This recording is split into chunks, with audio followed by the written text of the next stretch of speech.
Hi folks, Steve the Hurricane here, and on today's episode of A Drink with the Hurricane, we are going to talk about how do you combat and reduce the no-shows on your caregiver interviews. Cheers.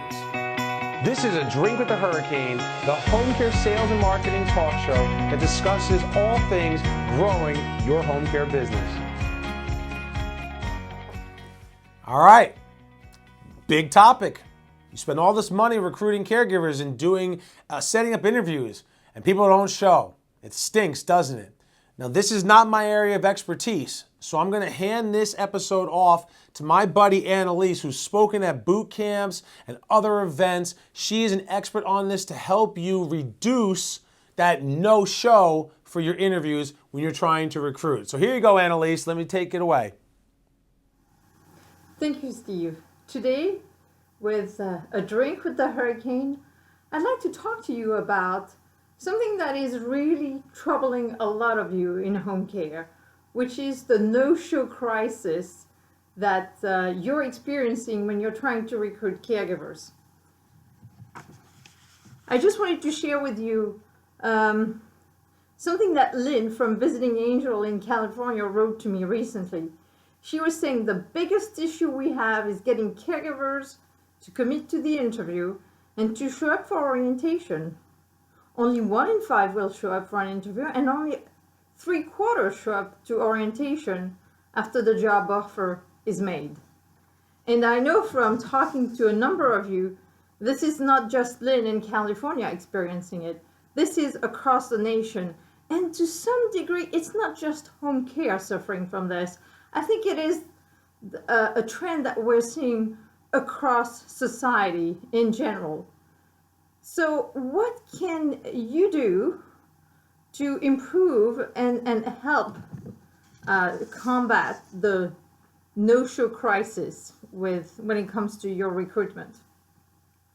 Well, when I work with clients, we get to talk a lot about different aspects of their recruitment. And it's always interesting to me to pick up from some of the good examples that some of you are having. And it's always interesting to me to pick up on some of the good experiences that some of you have out there because you've developed an interesting and novel approach. So for instance, I have been working for many months now with a home care owner in Connecticut. And when I was asking him recently about the no-show crisis and his recruitment in general, he was telling me that from his perspective, amazingly, recruitment was going great. And I said, well, what's the secret sauce in Connecticut?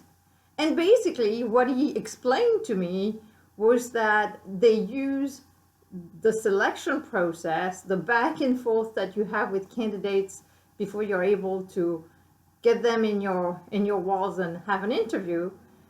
They use that process as a self-selection opportunity. So those who don't return phone calls, those who don't show up, clearly they probably are not the ones you would want to have as caregivers because they're likely not very reliable.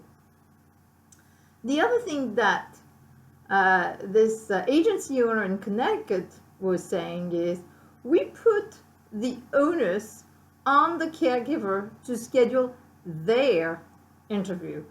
We put them in a position to tell us within 24 hours what date they're able to start work. So basically, instead of the agency chasing the candidate, they're telling the candidate, if you're serious about working with us, you need to respond to us. And it seems to have worked for them because they went from being a brand new agency that opened at the beginning of 2016, and today in 2017, they have almost 50 caregivers. So that's pretty remarkable. Another of my client is a franchise of Always-based senior care in the Carolinas.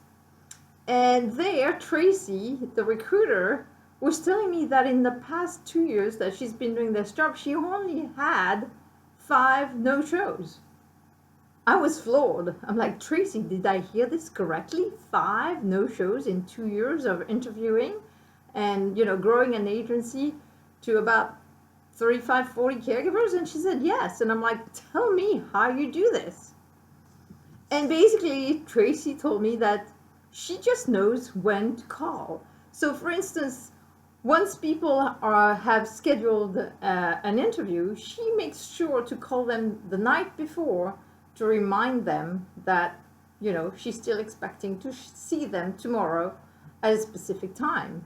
She's like, I don't want to talk to them. I just want to leave them a message, either a phone call or a text. And I do that while they're working during the day. So I know I'm not going to have to speak with them.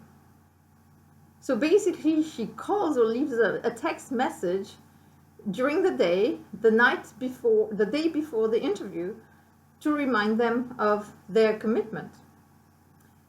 Also, she is very serious about calling after an interview to thank them for taking the time to come and visit. And basically, again, not rocket science, not super complicated, but it seems to work for them. Another approach, which is one that, is really prevalent, is trying to use technology to help you along the way.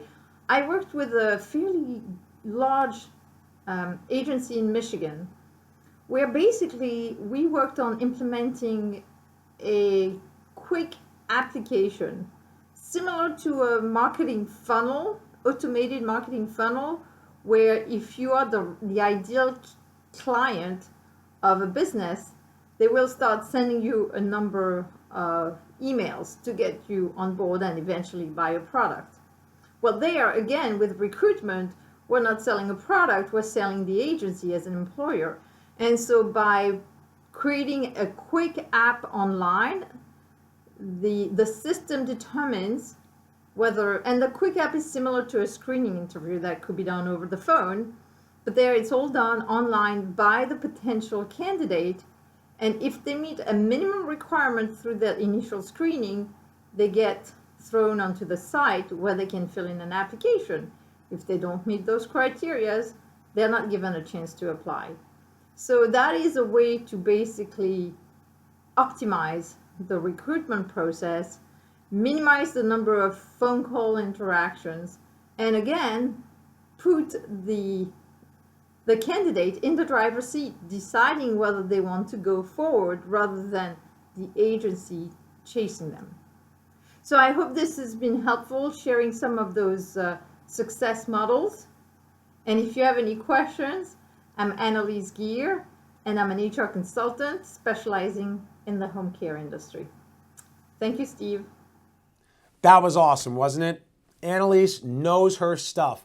And I'll tell you what, every single person who signed up as a VIP for the next Hurricane Boot Camp, you're going to get a one-on-one strategy session with Annalise to go over all of your recruitment and retention challenges.